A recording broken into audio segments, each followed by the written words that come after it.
this is an iHeart podcast. Guaranteed human. This is Special Agent Regal, Special Agent Bradley Hall. In 2018, the FBI took down a ring of spies working for China's Ministry of State Security, one of the most mysterious intelligence agencies in the world. The Sixth Bureau podcast is a story of the inner workings of the MSS and how one man's ambition and mistakes opened its vault of secrets.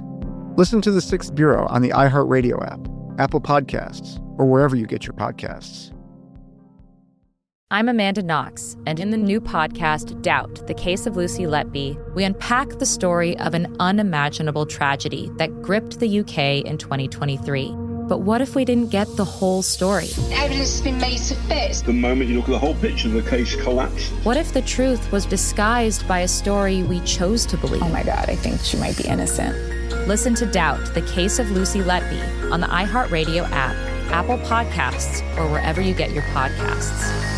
Hi, it's Jill Winterstein, host of the Spirit Daughter podcast, where we talk about astrology, natal charts, and how to step into your most vibrant life. And today I'm talking with my dear friend, Krista Williams. It can change you in the best way possible. Dance with the change, dance with the breakdowns. The embodiment of Pisces intuition with Capricorn power moves. So I'm delusionally proud of my chart. Listen to the Spirit Daughter podcast starting on February 24th on the iHeartRadio app, Apple Podcasts, or wherever you listen to your podcasts.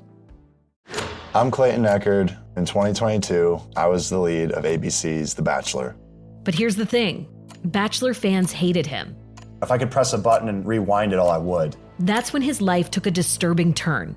A one-night stand would end in a courtroom. The media is here. This case has gone viral. The dating contract. Agree to date me, but I'm also suing you.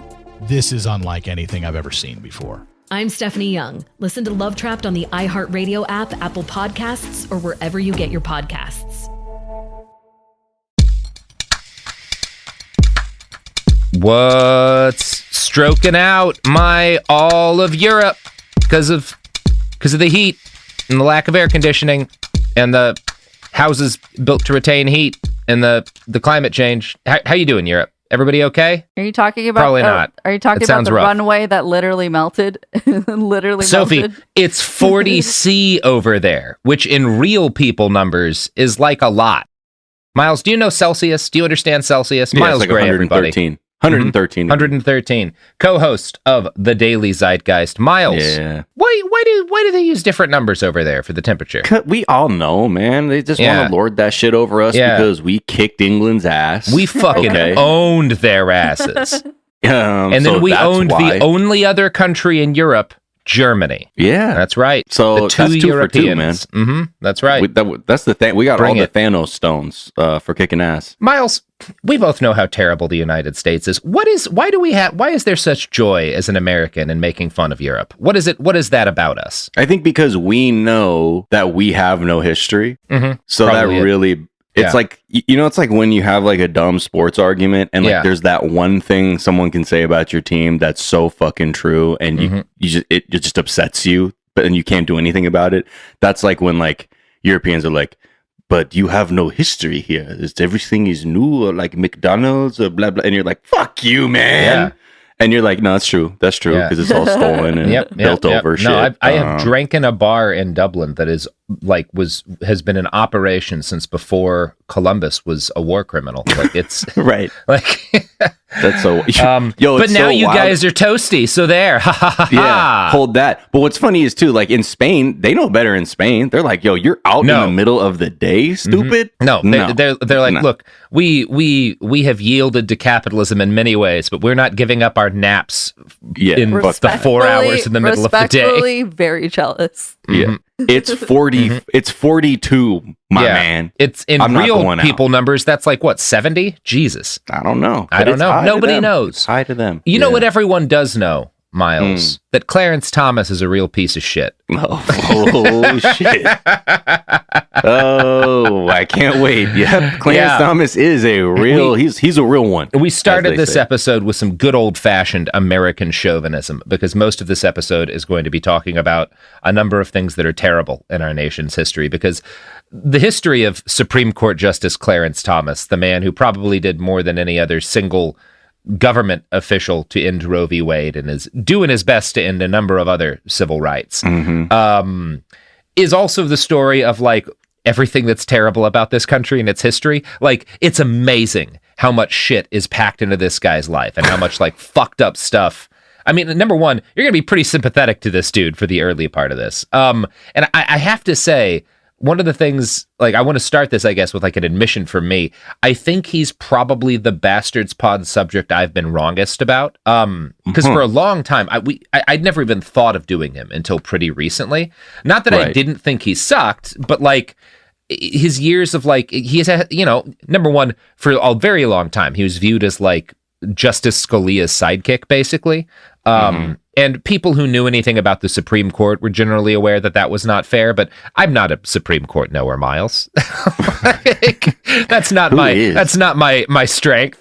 But even so, he's got years of like, I knew he had all these like cruel things he'd written in dissents and all this like regressive shit that he'd championed.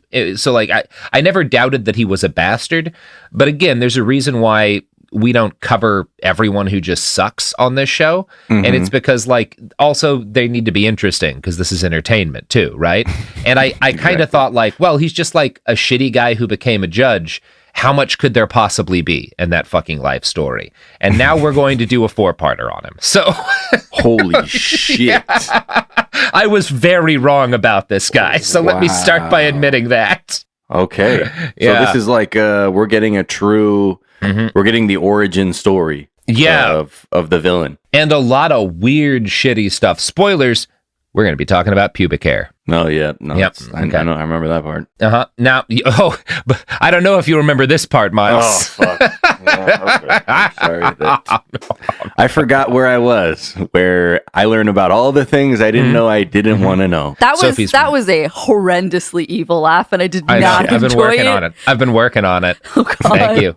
Miles, I'm sorry.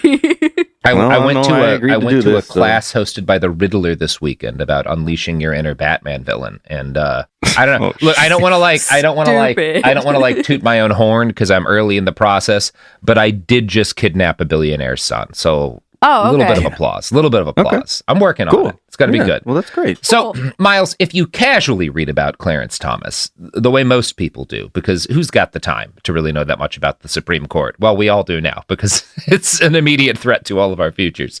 But if you read these like real casual breakdowns of him, you'll learn a couple of things. He's very conservative. He never talks during oral arguments. He's been known as the silent justice for that reason, although that's changed kind of recently. And he got his start as Justice Scalia's, like he was kind of his lickspittle, right? He would vote the same way Scalia did all the time. That's at least what people would say about him. And then, of course, there's the fact that he sexually harassed Anita Hill, who was questioned by Congress and ultimately ignored when Thomas was voted in on the narrowest margin in Supreme Court history. That's like the baseball card, version of Clarence Thomas's history. Right. Stats. Right. The stats, right? All of that is technically true, with the exception of him being Justice Scalia's lickspittle. We'll talk about that later. But it turns out it's also incomplete that I now feel not going into detail about the life and beliefs of Clarence Thomas is kind of a disservice. So here we go. Clarence Thomas was born on June 23rd, 1948, in an unpowered wooden shack on the edge of a tidal swamp near the small town of Pinpoint, Georgia. As you might have guessed from everything in that last sentence, he was born into the kind of poverty that most of us who are capable of listening to podcasts can only dimly comprehend. Very few, even as bad as poverty is very few people exist in that kind of poverty in the United States this day, right? He is living, this is 1948, he's living with access to like 1840s technology for the most part, right? Like that is this kid's childhood. That's this kid's like the world he comes into. His great-great-grandmother had been born into slavery and emancipated at age 9 because of there's this war. She had a son, and that her son had several young kids and then abandoned those kids, leaving her to take care of them. So that's his grandmother. Now, one of his grandmother's son's kids who gets abandoned by her son is a guy named Myers Anderson, who is Clarence's grandfather on his mother's side. Myers refused to ever speak about his own father, but he also would follow in his footsteps. So Myers has a daughter, Leola Williams, who is Clarence's mom, and Leola is born out of wedlock. Her mother, Myers's partner, dies in a subsequent childbirth when she's 3. Now, Myers is not the kind of guy who wants to have daughters. He thinks that's kind of a waste of time. So he decides he's not going to raise his daughter, and he sends her to Pinpoint, Georgia, where she's raised by his sister, her aunt.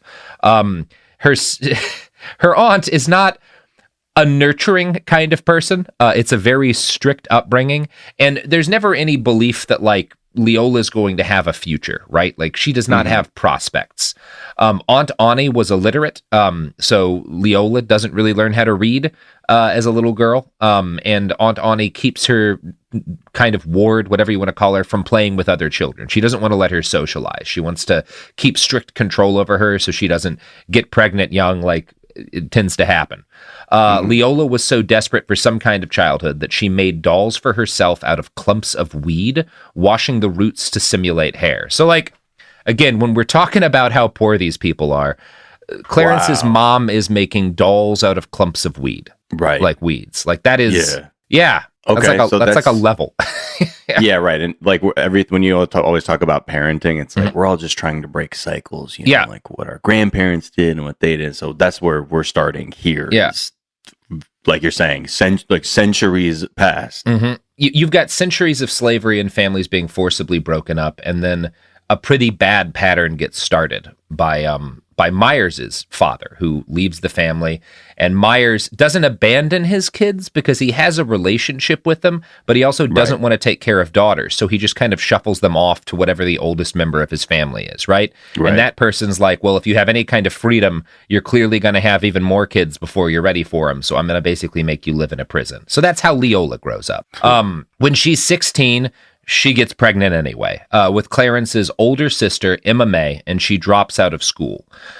Leola was still a teenager when she had Clarence, a little bit after she has Emma May.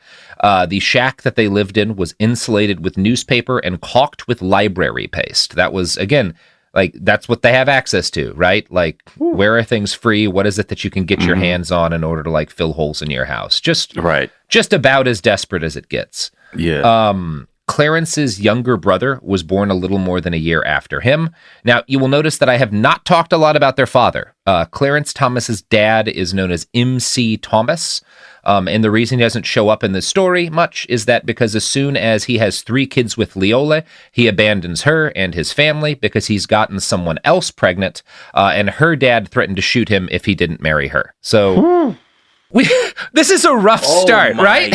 I think it's This is like so it's the worst parts of everything. Go on. It is like one of those, if you were like writing this background for like a fictional character, people would be like, all right, well, maybe pick like one of these things.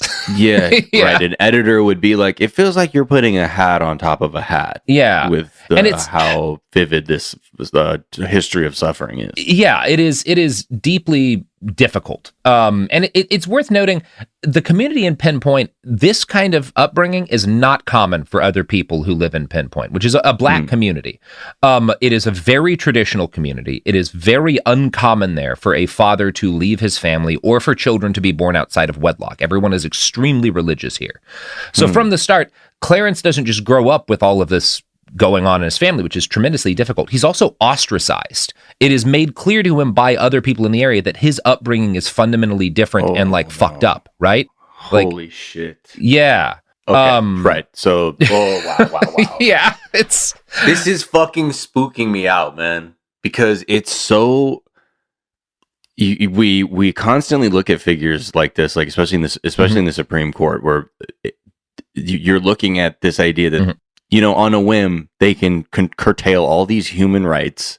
And we're just like, how the fuck what's going on with you that you think it's all good? And to hear this story even start for this early on, I'm like, oh, fuck. This sounds like centuries of like compounded negativity, suffering, coming together to form like this human being. And you're like, oh my God, of course. Like you can't fathom it. Yeah. And this is probably why it's a bad idea to just like pick 9 random people and be like, you are our God Kings now. Yeah. That's like, because all sorts of shit might have gone on in their backgrounds that make them do real wild shit. And maybe that's not good. I don't know. Like you don't have to have had this background to wind up trapped in nearly everybody winds up kind of trapped in the past to some extent. Maybe you just love the music of the 1990s, but everybody like winds up growing up with something that you never quite move past, right? Which is why one of the many reasons why people shouldn't be able to hold too much power over each other, because we develop all these weird fucking hangups, and it's best to just kind of minimize the damage that can do, is my attitude. Right. So yeah, we've covered some desperate origin stories on this show, but I have to say, like, Clarence Thomas's early childhood is like, it's up there, that is rough. His dad, again, leaves as soon as he gets another woman pregnant. It's possible that Clarence's dad was bigamously married. The legalities here are very unclear, but none of his kids were planned. And in general, that was not super common with his family. His mother later told interviewers, quote, "We didn't know anything about birth control or where babies came from. When you got pregnant, you just had it." So, yeah. As I said earlier, Clarence grows up aware that he's not living with the kind of family that most kids have. Everyone is extremely pinpoint, like money isn't a thing anybody has, but most kids have fairly stable family networks. And are born kind of with at least that in their lives. Clarence is aware that he's missing something. A black journalist who knew Thomas when he was growing up told Jane Mayer and Jill Abrams, and the journalist, I believe, is anonymous for understandable reasons. Jane Mayer and Jill Abrams, authors of the book Strange Justice, quote, "He starts out as a little black boy not accepted in the black world. He has no money, no family. This puts him at the bottom of the pecking order among Southern blacks, a community that is far more closed-minded and rigid than many whites imagine. As soon as he was born, he was just out there, a floater." So that's one attitude, at least on his background, right? That's a single person's opinion. Now, once his dad leaves, his mom was forced to move in with the aunt who had raised her miserably. And she leaves her kids with the aunt who had raised her, this very strict woman who like has had a life I can't even imagine in terms of difficulty. And Clarence's mom moves to Savannah, 15 miles away, which is a lot further back then, to work as a live-in servant for a rich white family so that she could send money back home. She made $14 a day. When she visited her kids, they would regularly ask about their father. And she didn't really have a good answer for where he was. And this was made more miserable by the fact that their father's father, their grandfather on their dad's side, was the town bus driver. So they had to see their grandpa every day without like having a relationship with them because like their dad was just gone. Yeah, rough. So life in Pinpoint was extremely difficult. Again, the poverty here is very intense. Leola, like most local women, took the job that you could get as a woman in Pinpoint, which was working at a crab and shrimp factory. This is the kind of thing that most women who grew up there spent their entire lives, picking crab and shrimp out of shells from dawn until dusk. Leola started when she was 9, which was very common. This is how people spend their whole lives in fucking Pinpoint. It was illegal for her to start work at 9, but the plant owner didn't care, and neither did the government of Georgia, and this is not a place where government inspectors come, right? Nobody's showing up in Pinpoint to check on these people. Because they are poor and black. So the government doesn't give a shit what happens.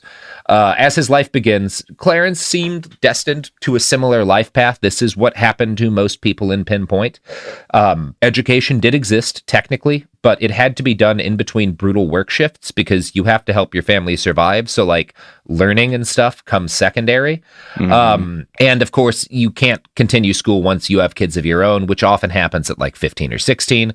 A lot of folks around him are illiterate. again, it's looking like this is more or less the path he's going to wind up on, just because there's not a lot of options. Because of segregation, people in Pinpoint were not allowed to use the local beaches, the libraries, or the parks. All of those were outside of Pinpoint. And even if they'd been able to afford traveling to such luxuries, again, there was segregation. The Constitution technically guaranteed them the right to vote, but there were poll taxes and literacy tests in Georgia that made it basically impossible. In the rare occasions where a Pinpoint resident would wind up in the same court as a white person, they were made to swear on separate Bibles. This is like as Jim Crow as it gets. Now, this is not the kind of upbringing that you would expect somebody to be able to like get a law degree and become a Supreme Court justice from, and it did not happen to many kids in Pinpoint. But in 1955, when Thomas was 6, his life changed. To his intense and lasting fortune, he and his brother accidentally lit their curtains on fire with a wood stove and burnt their family house to the ground. This put their great aunt, she was no longer able to take care of them, right? Because like they burned her house down. So their mom takes them in at first, but she is living in servants' quarters, which is like this filthy tenement in Savannah that's like built by rich people to be as small as possible, so their servants just have a place to live.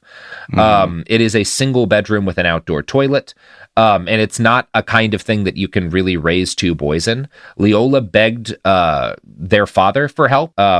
He wasn't willing to do anything, so she started to beg her father, Myers Anderson, who had abandoned her, for help. And Myers eventually agrees to help because, again, they're boys, right? He didn't really care about raising girls, but these are boys.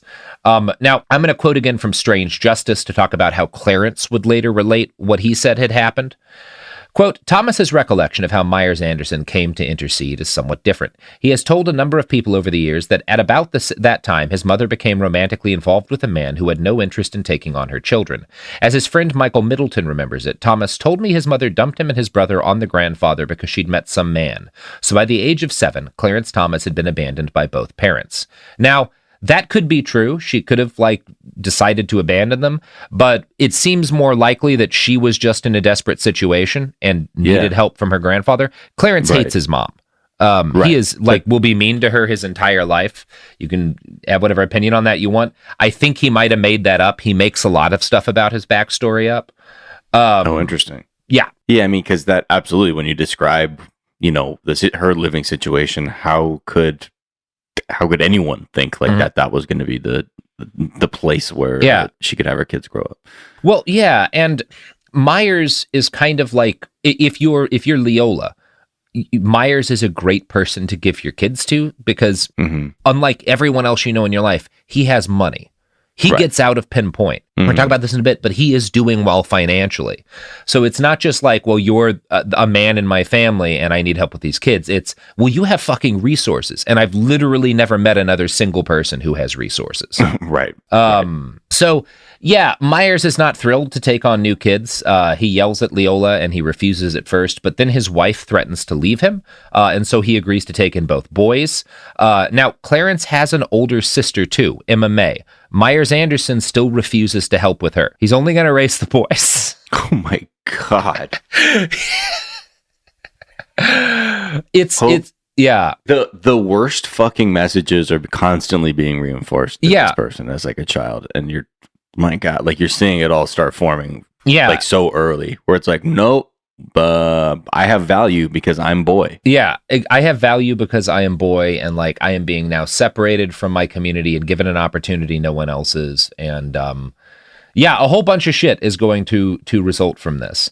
So Emma May, his sister, remains living in poverty with her aunt, living with like family because their house got burnt down. Now, while up to this point, again, Clarence and his brother had been as poor as it gets. Once they move in with Myers, they're suddenly middle class instantly. His life, obviously, this is a fucking man who grows up in the late 1800s in Georgia, a black man. Right. His life was grueling and tremendously difficult. He had never gotten beyond a third grade education, but he had turned a pushcart business into a coal, ice, and oil delivery business. Like he's delivering fuel to local businesses and stuff. And his business has done well enough that he's bought rental properties and a small farm. Like he is extremely successful and a very intelligent man. Wow. He had attempted to expand into contracting, like helping with like construction of houses in Savannah, but he had been denied a permit to make cement because of racism.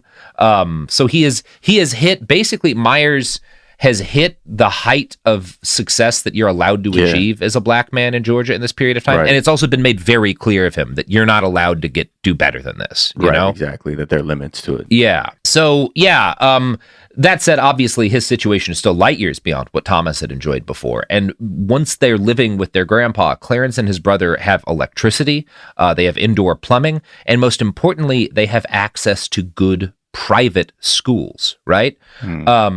Now, in return, they have to deal with Myers-Anderson. And this section from a write-up in The Atlantic gives an idea of what he was like to live under. Quote, Anderson wouldn't let Thomas or his brother wear work gloves on the family farm as they cut sugarcane or helped butcher livestock. He never praised the boys or showed them affection. He feared the evil consequences of idleness, Thomas wrote in My Grandfather's Son, and so made sure that we were too busy to suffer them. In his presence there was no play, no fun, and little laughter. Ooh, so that's cool, good. Man. That's all my favorite homies grew up like that. Good and normal guy to raise some kids.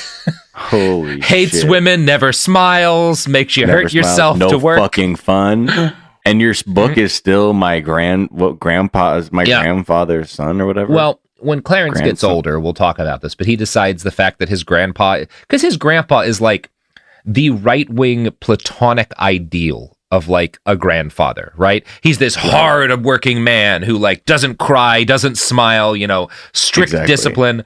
And even though he doesn't really get along with his grandpa in real life, once he's in politics, he recognizes that his grandpa is like, that's a money-making endeavor, right? You can sell that to these white Republicans, like that you had this strict background, and because he was so strict, we got so far, Yeah, like I wasn't able to be too black because I was my grandfather made sure there was no riff-raffian stuff happening. Like it's so fucking grim again. With every fucking layer you add to this shit, you start understanding his resentment of all kinds of people, of women, whatever, and you're like, it's wrapped in such trauma that it like you can see how that manifests into somebody with a fucking like demonic agenda like this. Yeah, it's not going to be surprising that the ends he reaches some of them will be surprising, I guess, but like a lot of this does make sense. Yeah. So Thomas would later write that his grandfather made sure that both boys knew that they had to, quote, work twice as hard to get half as far. And that that was just the way shit worked in the United States, which to be fair, it did. Yeah. Yeah. I mean, that's, I think a lot, not just him, a lot of people. I was told that too, but it was twice as hard for half the pay. Yeah. Yeah. That is yes. I have, again, we've talked about he's not an entirely credible narrator about his past. I have absolutely whether or not his grandfather said those exact words, I have no doubt that he wanted to get that across to those kids. Right. That's fucking true. So while Myers clearly wanted both boys to be successful, that was kind of where his concern with them ended. He wanted them to be able to make money and be successful in society. Mm-hmm. He seemed to have not even money as much as he wanted them to have a position, right? Like he wanted them to have make status. Yeah, exactly. Status. Yeah. He did not really seem to care about them as human beings. Thomas later told colleagues in government that Myers rarely spoke to him except to order him to do chores.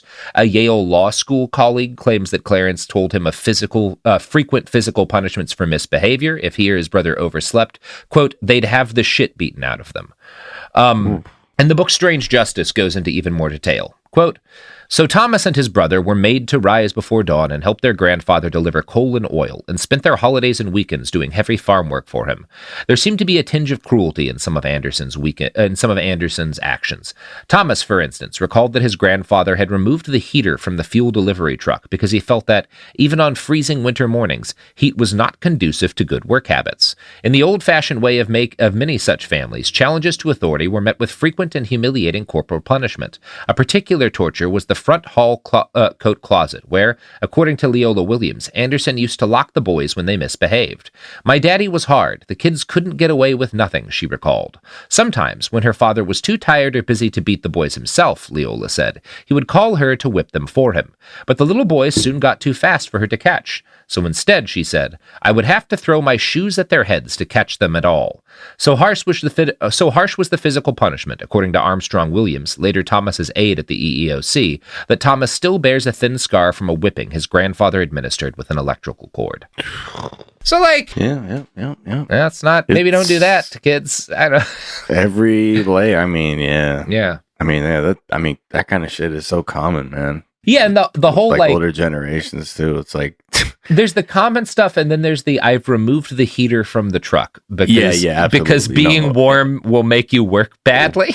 Like, huh? Yeah, he's got, again, every layer, because it's like not a single thing was like good except for his access to higher society. Essentially, he has access to money, but like none to affection. And again, I think the physical punishments described there, that is just the norm across certainly the South, right? And not just the South in the United. That's everywhere, right? Like that is incredibly common, those attitudes that like, yeah, you're going to whip them with a fucking cord if they don't do something right. You pop a kid in the fucking face, you know? Like that is like in Oklahoma, my public fucking school spanked us and shit. And that was in the 90s. Like the attitudes, particularly in rural areas of like physical punishment towards kids are not at all uncommon in this period.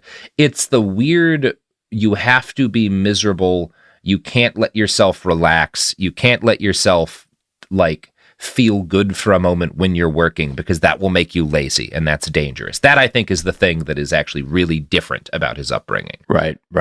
Oof. Yeah. It's yeah. Just it's again, it just freaks me out even more. Yeah. Every single thing, like it adds to someone being even more rigid and unable to see the good in anything, and acts out like their powerlessness in youth in a way to feel like omnipotent, even if it's through destruction. Go. But you know who is omnipotent through their destruction, Miles?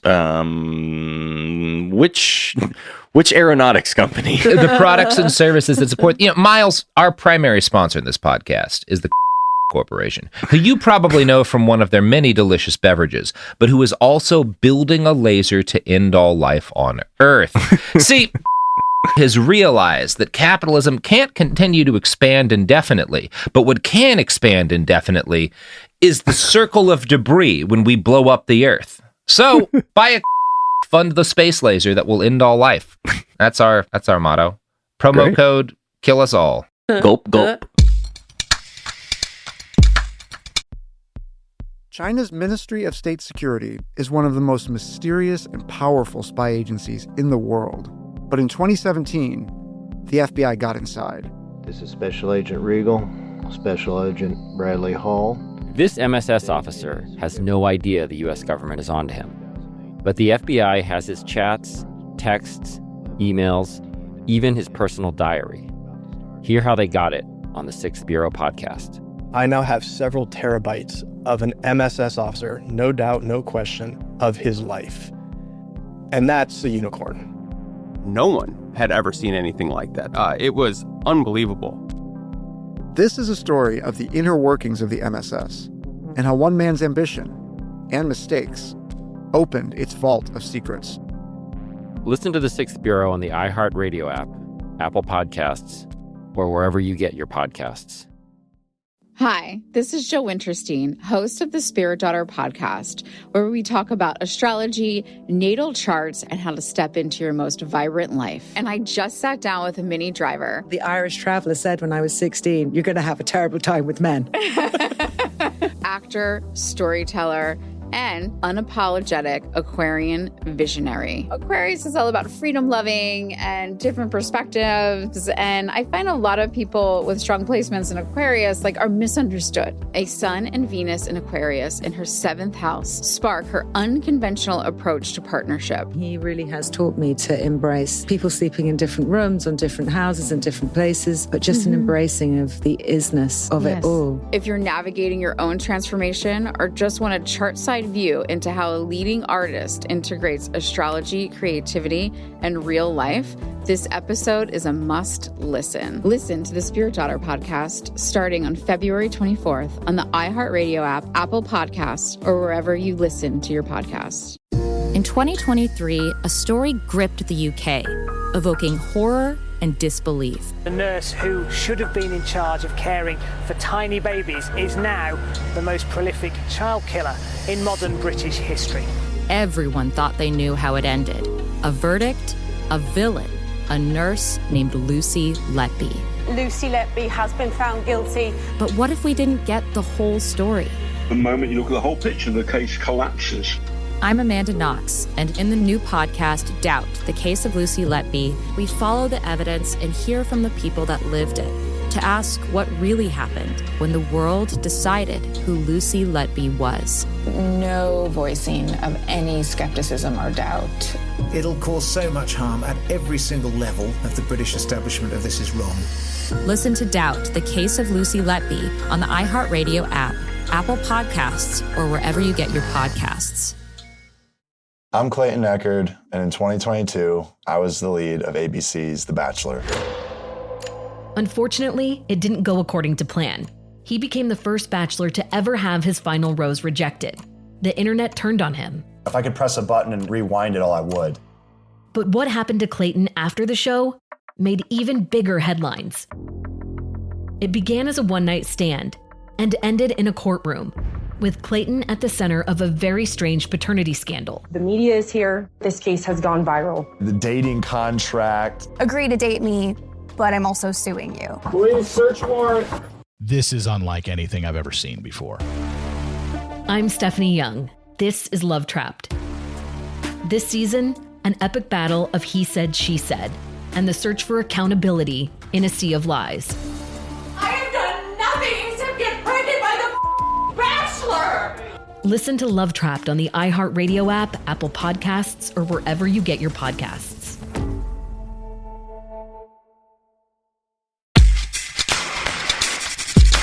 Oh, we're back. So Meyer sends the boys to a Catholic school, which is, he's a Catholic convert too, which matters to Catholics. But whatever. And he's primarily, it seems like he kind of converts to Catholicism because that offers more opportunities. If you are a Catholic, you can go, you can send your kids to Catholic school. Like, it's a good community. It provides more support, right? So the school he sends the kids to costs about $20 a year, which even then is not expensive for a private school, right? Like, that's not a fortune back in those days. But it's still, I mean, it's certainly outside the reach of most families in Pinpoint who probably never saw $20 in one place at the same time in their lives. And more to the point, it's out of reach of like a lot of black people, in particularly rural Georgia in that period, because it is, while it is a segregated school, it's a pretty good school because it's a Catholic school, right? So it has access to resources that public schools often don't. It's got a more progressive background than most. It had been founded in 1878 during Reconstruction by a group of white Franciscan nuns who believed that black people could be good Catholics, which was real controversial at one point. Like, oh my, wow, that's loaded. Well, locals in Savannah called them the N-word nuns. Like, that was that's who founds this school that he goes to. And it is a good education. The nuns clearly cared about teaching their students and doing so well. That said, they are also Catholic nuns in the 1950s. So they're beating the hell out of these kids. You talk to anybody who goes to a Catholic school in the 50s, they're getting the shit slapped out of them with rulers. Like, that's just how that stuff like goes. And shit. Right. Yeah. Wow. Okay. So again, hey, so how was school? Like, pretty good? Were the teachers like kind of forward thinking and challenged their beliefs and things? No, they beat the fuck out of them. Well, it's even worse. It's like they were forward thinking for the time and also beat the fuck out of us. Actually, it's a little bit from column A, a little bit from column B. They believed we were people, so it was important to hit us in order to make us learn. Jesus Christ. Yeah. The 50s, man. Quite a time. So yeah, segregation officially ends in 1954. That doesn't mean that kids in all white and all black schools suddenly stop going to those, though, right? It's a process. And so it's not until 1964, when Thomas starts attending an elite Catholic high school, that he actually is in integrated classrooms. So fairly early on in his childhood, segregation legally ends, but it's not until he's in high school that he actually is in an integrated classroom. Right. So he winds up, finally going to a school that is not like segregated based on race. And he would later call state enforced segregation, quote, as close to totalitarianism as I would like to get. Which is interesting because it ends when he's 6, right? So like right at the start of his education is when segregation ends. You might want to look at that as like an example of him like kind of playing up the story. I don't think necessarily that it is. I think it more speaks to the fact that the legacy of segregation exists in his life throughout his childhood, even though, again, it ends very early on in his life. But it doesn't end because it's not a clean break like we often like to pretend. There's still momentum behind that shit. Yeah. So Clarence's father remains close to a complete non-entity for the rest of his childhood. Years later, during a speech at Pepperdine University, Clarence would give a bit of detail into one of the only interactions he ever has with his dad. Quote, I saw him only twice when I was young. The first time was when my mother called her parents, with whom my brother Myers and I then lived, and told them that someone at her place wanted to see us. They called a cab and then sent us to our housing project apartment, where my father was waiting. I am your daddy, he told us in a firm, shameless voice that carried no hint of remorse for his inexplicable absence from our lives. He said nothing about loving or missing us, and we didn't say much in return. It was as though we were meeting a total stranger, but he treated us politely enough, and even promised to send us a pair of Elgin watches with flexible bands, which were popular at the time. Though we watched the mail every day, the watches never came, and when a year or so had gone by, my grandparents bought them for us instead. My father had broken the only promise he ever made to us. After that, we heard nothing more from him, not even a Christmas or birthday card. For years, my brother and I would ask ourselves how a man could show no interest in his own children. I still wonder. Oh, fuck. I do feel like that's overwhelmingly the reaction to these anecdotes. Like, God damn, they're so fucked up. You're like, you couldn't construct someone more who's been through all this kind of like shit that would make you fucking this guy. Yeah, I mean, One of two things too. What that anecdote with his grandparents and the watches says, that they got them the watches, is one of two things is true. Either, well, I guess one of three things is true. Either maybe he played up how hard his grandfather was, and there was actually more softness in that relationship than he wanted to admit, and this is an example of it. Or his dad was just so shitty that even his fucking grandfather was like, all right, like, I got to get these kids the fucking watches. Like, this is just too bad. Or it's grandma, right? Or grandma was the one who made that happen. I mean, either way, I think even if you're lying, but that's what you want, that's who you want people to think you are. Yeah, that's also pretty instructive. Like at every level, many things can be true. There's a lot to think about here. Yeah. So when he starts high school, he is a member of the first generation of his family to enjoy any kind of quality education. Again, his grandfather has a 3rd grade education, not uncommon at the time. So he is the first male member of his family, he and his brother, because they're about the same age, to go to a good high school. As the book Strange Justice makes clear, a good deal of his opportunity here came as a result of the successes of the civil rights movement, right? It's not just his grandfather's success. It is the fact that people have been fighting for him to have this opportunity. Quote, in Thomas's first year of life, President Harry Truman, in a controversial State of the Union address, called for more extensive civil rights laws, including the establishment of some sort of fair employment practices program, the bud of the idea that eventually grew into the EEOC. The speech touched off such furious opposition in Georgia that Senator Richard B. Russell proposed exporting the state's black population to the north. Leading the fight against such racial progress was the staunch segregationist J. Strom Thurmond, the same man who would champion Thomas's nomination to the Supreme Court some 4 decades later. On May 17, 1954, when Thomas was 5, the Supreme Court handed down its unanimous decision ordering the end of public school segregation. The lead attorney was Thurgood Marshall, then the head of the NAACP's Legal Defense Fund. Marshall is who Clarence Thomas is going to replace on the Supreme Court. So Grandpa Myers would have agreed with the fact that like his his grandson's opportunities were a result of both his hard work and all of this civil rights fighting, because Myers Anderson was a dedicated member of the NAACP. He earned the nickname in town "Sharpshooter" for the skill with which he targeted boycotts against racist white businesses. He is he's like a hard dude, but you also get the feeling that if you're fighting on, like, you want this motherfucker on your side in a fight. He's good. Hey, well, what's he like? Oh, I mean, he's the worst fucking grandparent. He is a shitty grandpa, but you know what? He an ally though. He's down. He provided the NAACP chapter with free heating fuel in the winter at the expense of his business. One friend so clearly he didn't think that it was bad for them to have heating. I don't know. I don't know how to parse that all out. It's all everything's very conditional. Yeah. One friend of the family at the time noted that Clarence attended a few NAACP meetings as a boy, but he was at boarding school for a lot of the time, right? And a number of like folks who grew up with him and report on this time will say that like while they were doing NAACP stuff, he was at boarding school, quote, surrounded by whites. Clarence recalls his school differently. He describes it as an entirely black environment, and both of his schools were majority black. It's, again, we're not ever getting objective when we're talking about the people who knew him or him. Everything's filtered through decades of memory, because this is all a long time later, and everyone's feelings on the matter too. So I don't want to like put one side or the other as like 100% right about what was going on here. Yeah, you want to do both sides. Well, at least like, I don't know. I wasn't. I'm not growing up in fucking Savannah, Georgia in 1950s.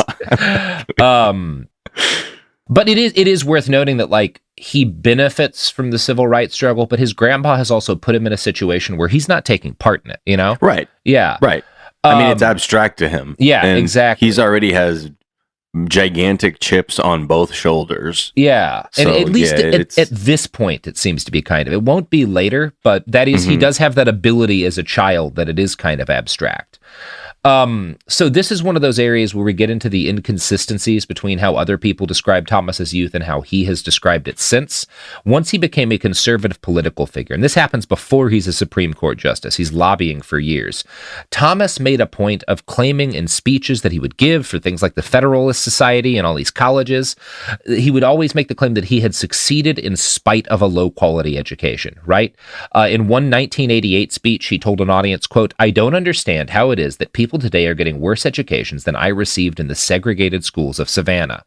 Now, we already know that, like, that's not 100% accurate, right? Like, just based on his actual background, because he went to a very high-quality series of private schools. Right. Now, obviously, like, there's a lot to say about that, but it's just not true, like, the things that he would claim about his education. And he's obviously, as a right-winger, he's claiming that in order to be like, look, the schools don't need more money. No, the poor schools that I went to did a better job than modern schools. There's some cultural thing that's making the schools bad, where it's like, no, man, your grandpa paid for you to go to a great private school, dude. Like, yeah, he's playing, he's Mr. Ultimate Bootstraps, too. Yeah. And it's fine. Like, it's good that your grandpa did that for you, but like, don't pretend that you like had a hard scrabble public school education, because you didn't. Well, I think that's like the thing, right? Because if there's a fork in the road of your like choose your own myth making adventure, you want to choose the against all odds version. No, because that's part of, especially with America, like most people want to obscure the fact that like, you know, they're like generational,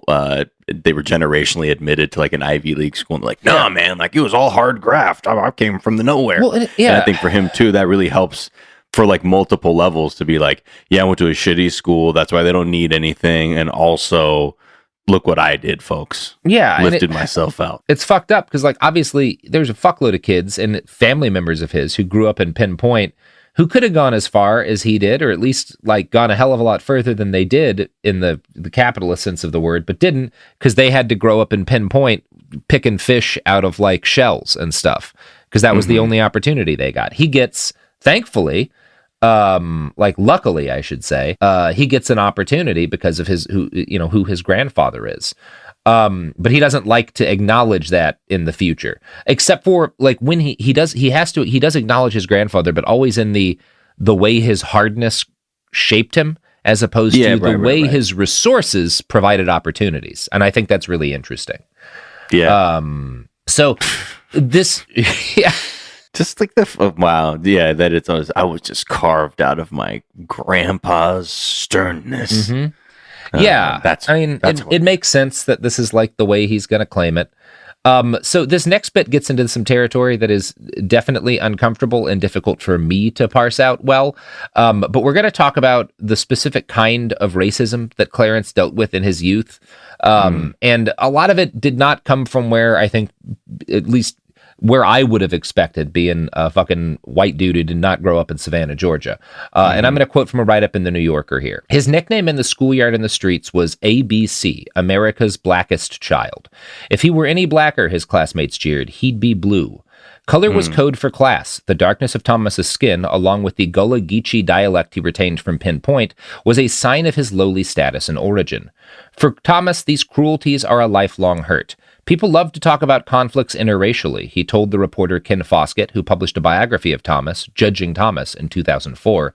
They never talk about the conflicts and tensions intraracially. From a young age, the primary divide Thomas had to confront came from the privileges associated with black wealth and light skin. You had the black elite, the school teachers, the light-skinned people, the dentists, the doctors, Thomas has said. My grandfather was down at the bottom. They would look down on him. Everybody tries to gloss over that now, but it was the reality. And that is Thomas's, and again, other folks, have different recollections, but this is what he recalls of like what he deals with as a kid. I mean, at every turn, again, that he grew up already feeling inferior as like a black kid because of the community he grew up in. And then on top of that, the colorism shit comes into it as well and makes him even more, his resentment. Yeah. It becomes like, oh, my God! One of the things at every fucking level, he doesn't belong anywhere, and feels like he has a bone to pick with everything. And you see how that leads to the man he becomes in this this ideology of self-reliance, which is a fantasy, but like you get how someone who grows up feeling like they don't have a place anywhere, grows up with this attitude towards self-reliance. Now, of course, the reality, as we've talked about, is that like he benefited tremendously from a community that fought for his rights, even though it does seem like maybe that it didn't feel that way to him, but like that was what was going on. His grandfather was a part of that. It's very bleak that this is kind of a lot of what he seems to take out of the period. Well, and again, for all of his like right-wing white supporters, he's the version of blackness that they wished every other black person viewed. Where it's like, it wasn't really an issue, actually. If there's racism, it's between black people. Exactly. And that his narrative doesn't offend anyone or take notice of the struggle that pretty much every other black person in the country had to face. Yeah, it's again, a lot going on here. Everything's now 5D, 6D, 9D chess now. After high school, Clarence enters the seminary. His grandpa wanted him to be a Catholic priest. He's really, really approving of this move.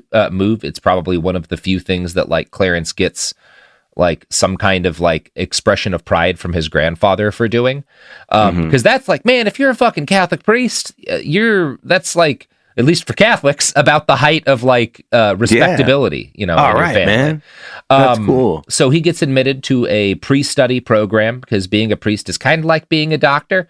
In 1964, this is the year that Congress. Who would you rather have operate on you, Robert? A priest, of course, because the doctors are just going to put that fucking Bill Gates chip in me, Miles.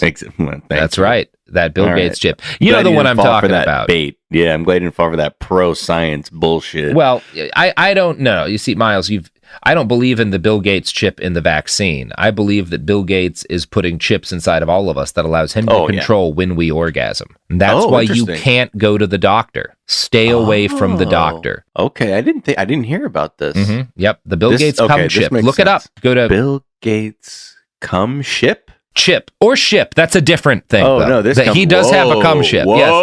Miles, go to reddit.com and type in Bill Gates cum chip or Bill Gates cum ship.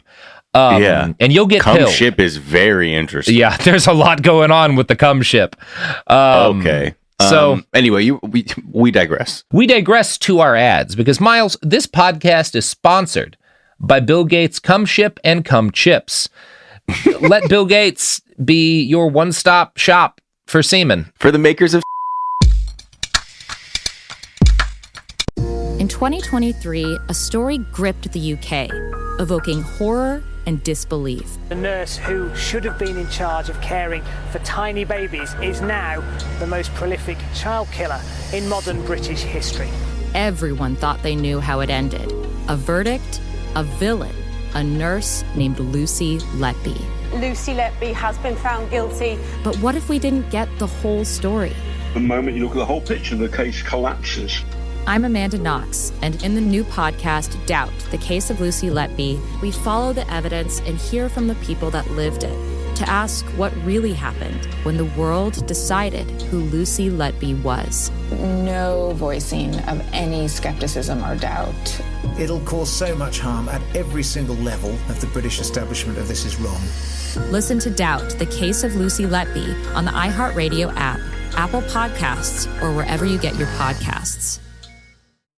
Hi, this is Joe Winterstein, host of the Spirit Daughter podcast, where we talk about astrology, natal charts, and how to step into your most vibrant life. And I just sat down with a Mini Driver. The Irish traveller said when I was 16, you're going to have a terrible time with men.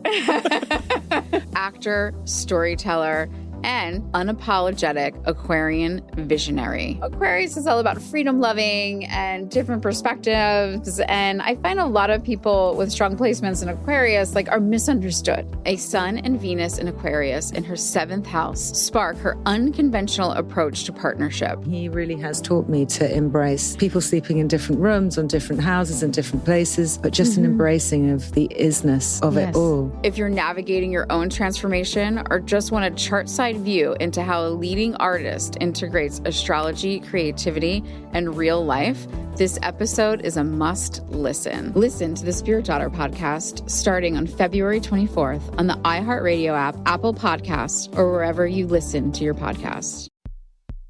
China's Ministry of State Security is one of the most mysterious and powerful spy agencies in the world. But in 2017, the FBI got inside. This is Special Agent Regal. Special Agent Bradley Hall. This MSS officer has no idea the U.S. government is onto him. But the FBI has his chats, texts, emails, even his personal diary. Hear how they got it on the 6th Bureau podcast. I now have several terabytes of an MSS officer, no doubt, no question, of his life.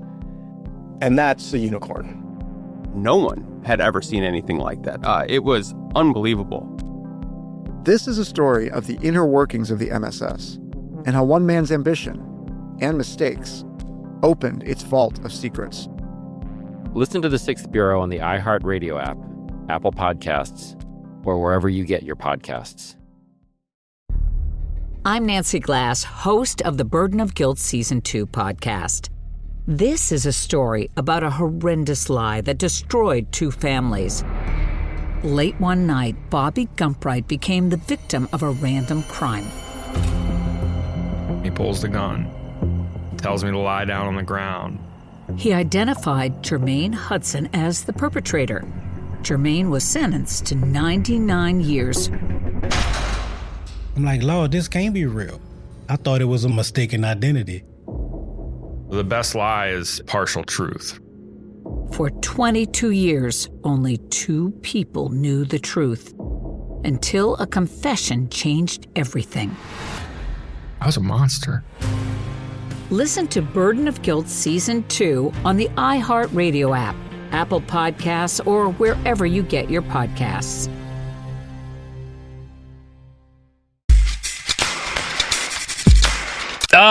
We're back. So, 1964, the year he gets admitted to his pre-study program for seminary. Again, seaman. Perfect. That's the year also that Congress debates the Civil Rights Act. The rector of the seminary he goes to, William Coleman, is a progressive, and he chose to offer Clarence and one other black student scholarships in order to make sure that there wouldn't just be white priests, right? Like it's kind of an affirmative action program, you know? And he and his brother this other student are the first black people admitted to this particular seminary. Prior to starting priest school, Clarence had been awkward and uncomfortable around women. Friends noted that he seemed to nurse a deep well of resentment towards his mother, and doing the pre-study for becoming a Catholic priest did not help with this part of his life. From Strain's Justice, quote, "If Thomas was unsophisticated about girls, certainly the nuns had done little to change that. The only sex education the youngsters at St. Benedict's and St. Pius X received," recalled Johnson, "was from their own parents, which Thomas lacked. After 6th grade, boys and girls were separated in class, and Johnson is one of the other students there recalls, we were lectured about sin all the time. The nuns' view of women at that time, according to Carol Delaney, who was taught by them in Savannah, was that we should become wives and mothers and submit completely to male authority. The husband was the head of the wife, as Christ was the head of the church. Women were associated with sin through Eve." So, again, this is the good, this is now seminary. Yeah, so this is what he's learning. You're the main character in a religious video game where you have to fight the evil women, but you're a incel pretending you're Volcel. Yeah. And there's a lot to be said by someone who is better at analyzing these things than me, of like the similarities between his grandpa's attitude towards like, well, I'm not going to raise a girl.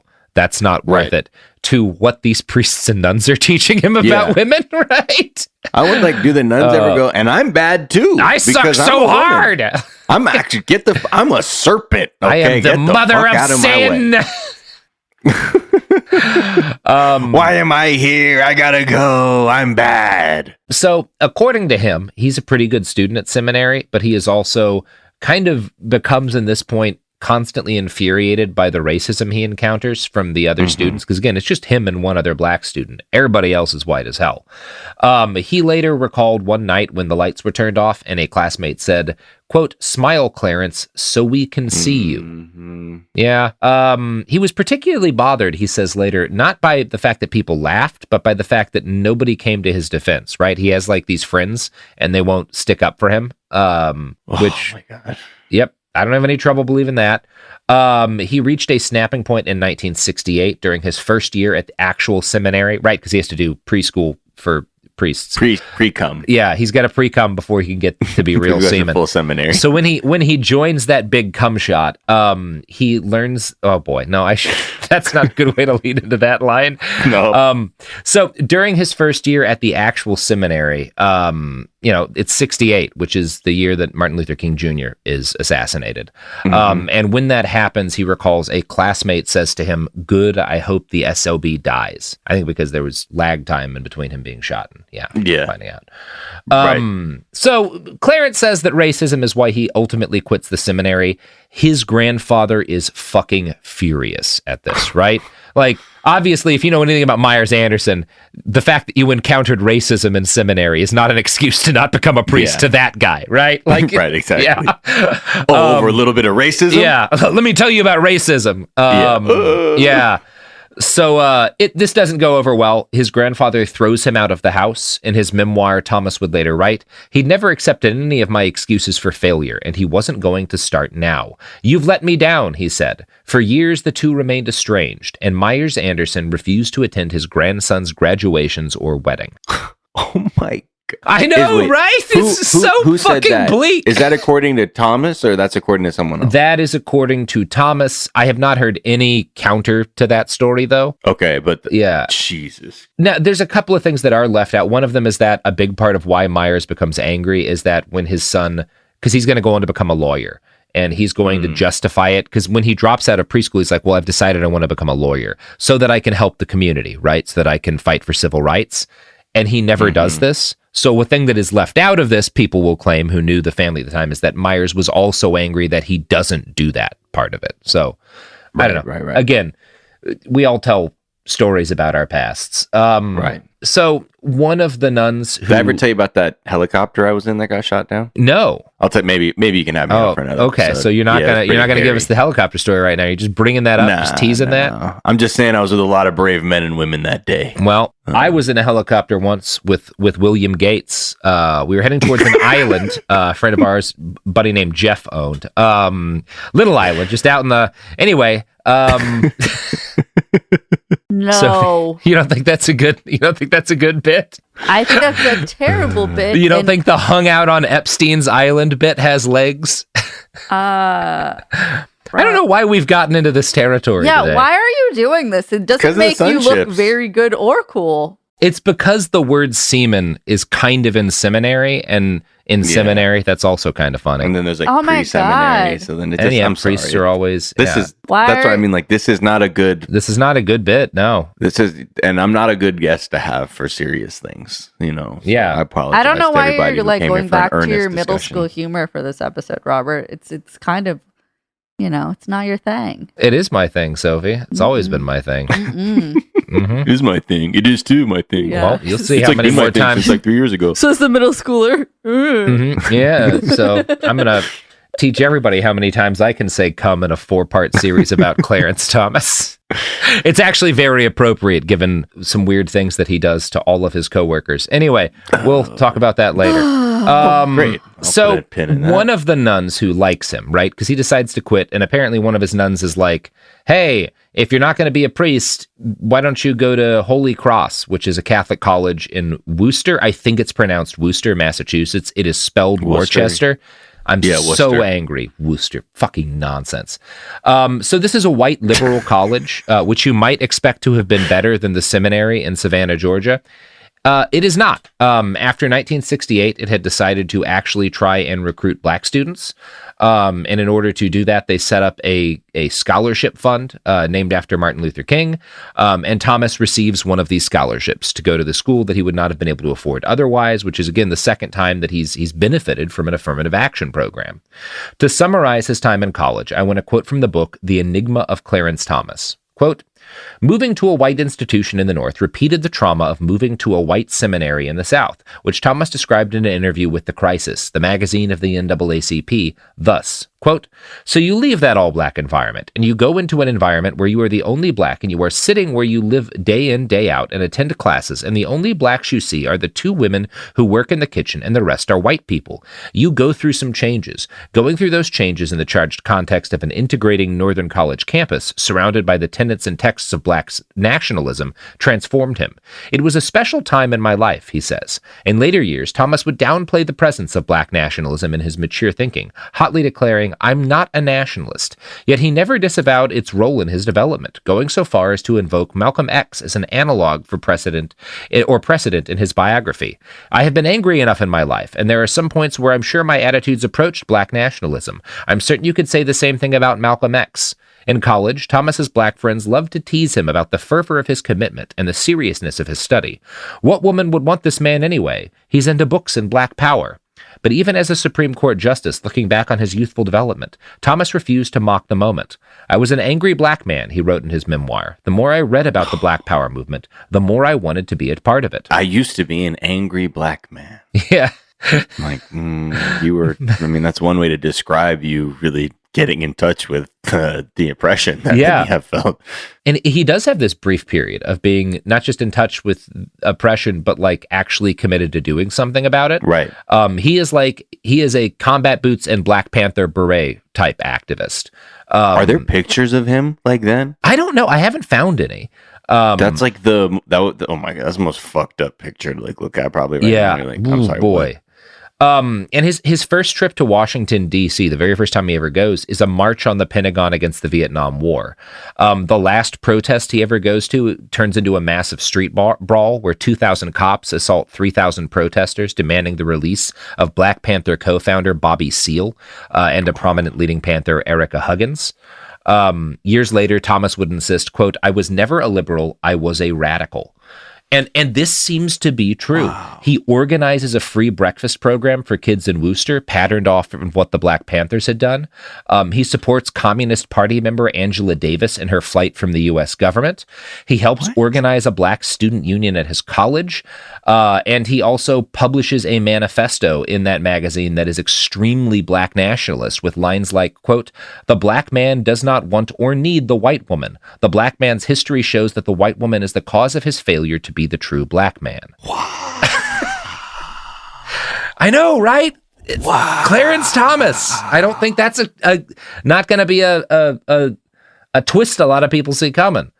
So then, like, if it's like a cheesy narrative, like he has to, I wonder what the moment is that he goes to the dark side. Like if he was a Jedi before, I think part that of it is then that like inverts. He is always, even when he is on this radical side, he's fundamentally rooted in some pretty regressive things. As we're going to cover, a big part of what he believes in as a radical in this period is also the subjugation of women by men, which a lot of left-wing 60s radicals. Number one, there's been a great deal written and a lot by female Panthers about sexism they encountered from these guys who were otherwise heroes of the Black Panther movement, because again, there was a lot of misogyny in the Panthers. Right.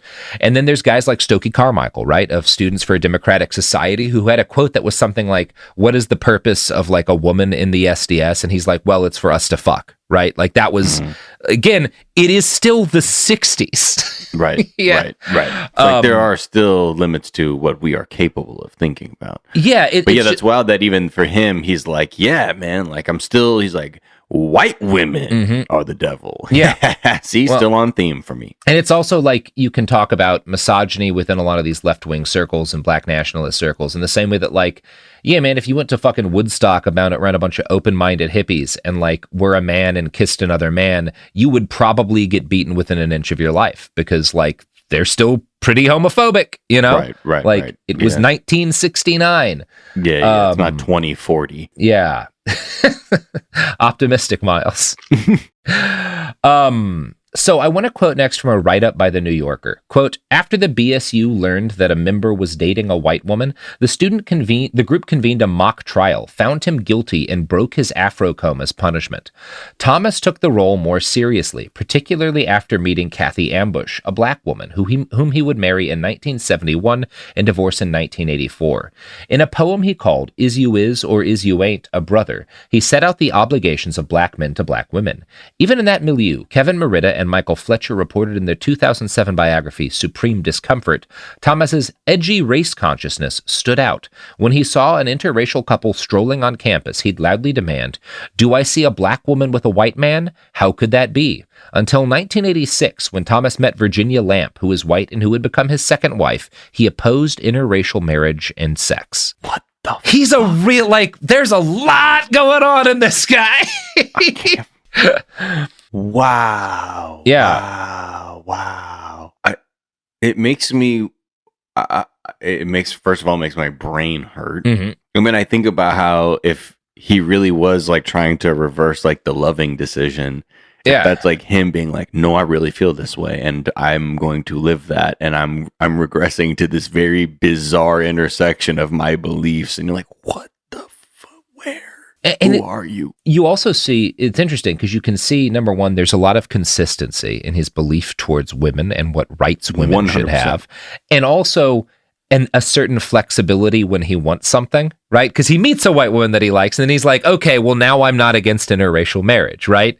Oh, you know, not all white women are. Yeah, exactly. I mean, come on. I was kind of tripping when I wrote that rap song. Yeah. I mean, and this is number one, a very human thing, but also it's like a very conservative thing. Like you can think about John McCain being like the only Republican being like, we shouldn't torture people. Why? Well, because I got tortured once, so I know it's bad.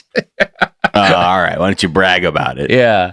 I don't know. People are complicated and generally hypocrites. But you know who's not a hypocrite, Miles? You. When you plug your products or whatever.